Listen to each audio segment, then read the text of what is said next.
The House of Kuru, Part 2, Chapter 3.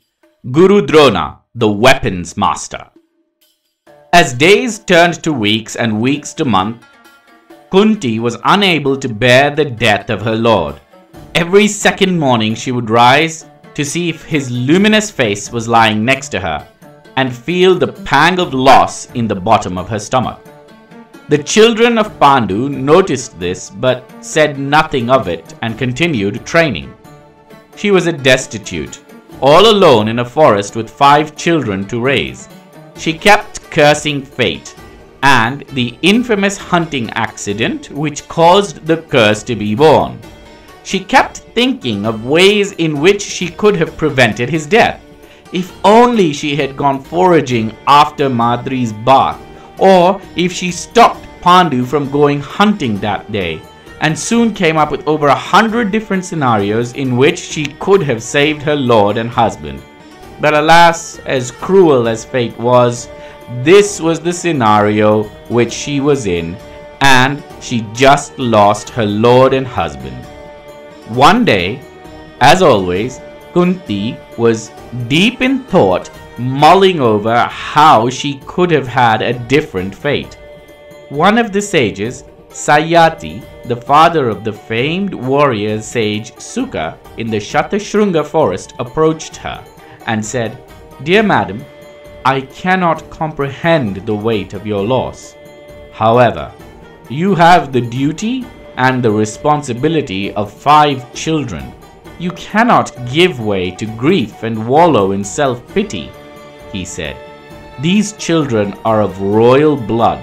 They deserve to live in a palace and rule over a throne, not play with sticks in a forest."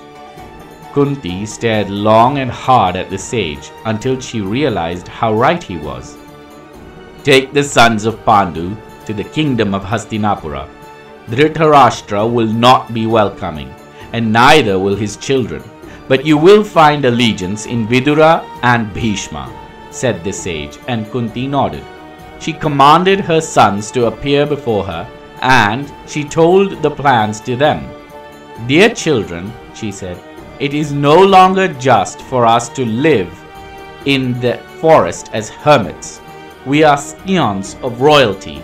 Our place is in the palace walls. We will now go to the kingdom of Hastinapura. Bear this in mind.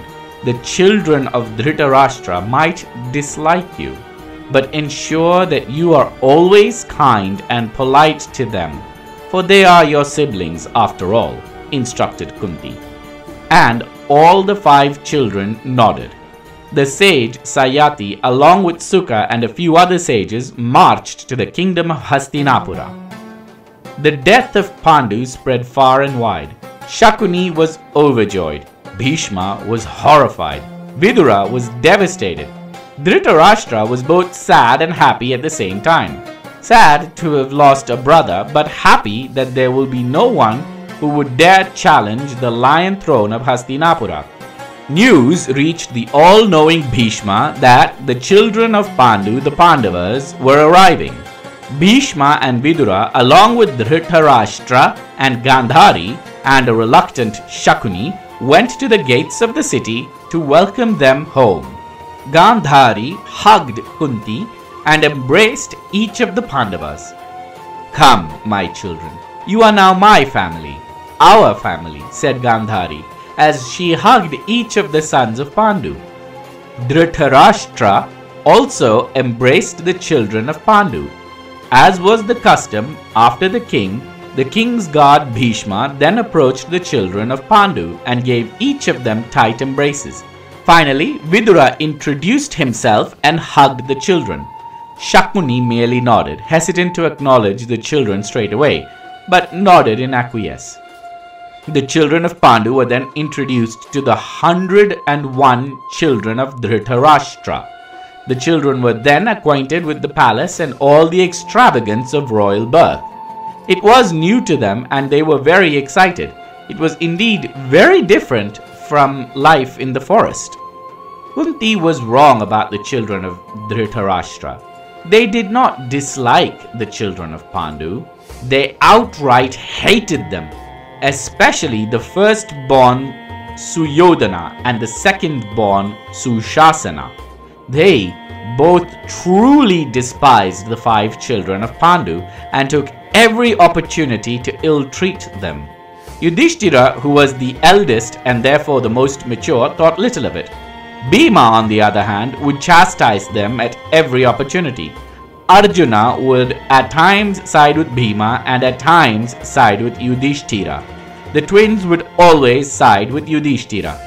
Soon, Bhima began to get the upper hand in every contest and would harass and bully the sons of Dhritarashtra in jest, an act which enraged Suyodhana even more. Bhishma arranged for the knowledge of morality, ethics, and statesmanship and governance to be taught by the wise Guru called Kripa Acharya. The Guru taught the princess the secrets of statesmanship and ruling nations and eventually even empires. Suyodhana complained that he was already instructed from a young age, while the sons of Pandu would need to be taught from the beginning, which posed a slight challenge for the Guru. However, he decided to teach all the children at the same pace, and much to his surprise, the sons of Pandu overshadowed the sons of Dhritarashtra in every way. Whether it was morality, ethics, or statesmanship, the children of Pandu, led by Yudhishthira, were exceptionally brilliant, much to the agony of Suyodhana. One day, all the children were playing with a ball in the courtyard of the palace, when the ball fell deep into a well. Both the children of Dhritarashtra and of the children of Pandu stood around the well, scratching their heads on how to get the ball. Someone needs to go down and get the ball. Send Bhima or Arjuna, commanded Suyodhana.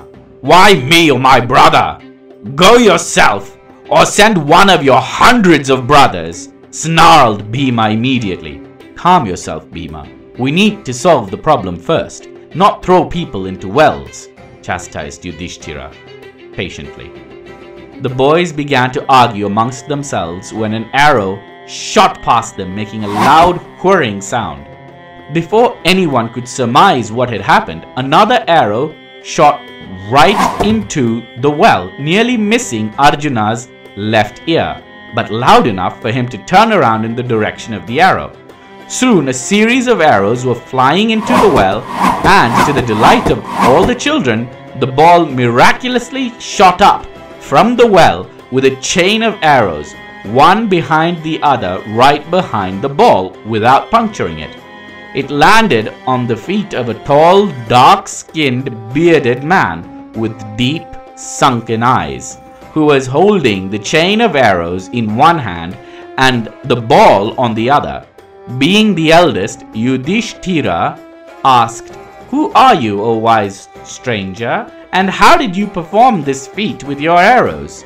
The bearded man merely chuckled and said, "Go forth to your great-grandfather, the one you call the grandsire, and ask him who I am," he instructed. The children need not be told twice, as they rushed to the grandsire and told him everything that happened. Bhishma at once knew who this man was and instructed all the children to prostrate before him, as he was the legendary weapons master. The weapons master who could become invincible on the battlefield with any weapon. Children, this is none other than the great Drona, the weapons master. Approach him immediately and bow before him, said Bhishma, as he decided who would commence the training of weapons to the children of both Dhritarashtra and the children of Pandu. Mighty Brahmana, you are the best of the priests in the priestly class. I request you to instruct the children of Dhritarashtra and the children of Pandu in the complex art of warfare, the secret of the bow, and initiation in the sacred ways of astras, requested Bhishma, the grandsire. This was new to both the children of Dhritarashtra and Pandu. The grandsire never requested anything from anyone, but here he was requesting this dark-hued, bearded man for his scholarship. The dark, bearded man bowed and said, "It is my honor to teach the noble house of Kuru, grandsire. Rest assured, all the children of both lineages will be instructed in the way of the bow, initiated into the secret astras, and will be taught the use of every weapon known to man." Bhishma was delighted. A large smile appeared on his face as he embraced the weapons master, and the weapons master reciprocated. Of all people, Arjuna was keenly interested to commence training right away. Ever since the second arrow whirled past his earlobe, he was lost in trance and wondered as to how the feat was performed.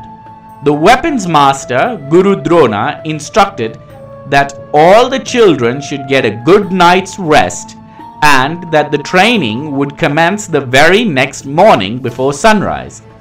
Both the children of Dhritarashtra, the Kauravas, and the children of Pandu, the Pandavas, slept soundly with the exception of Arjuna.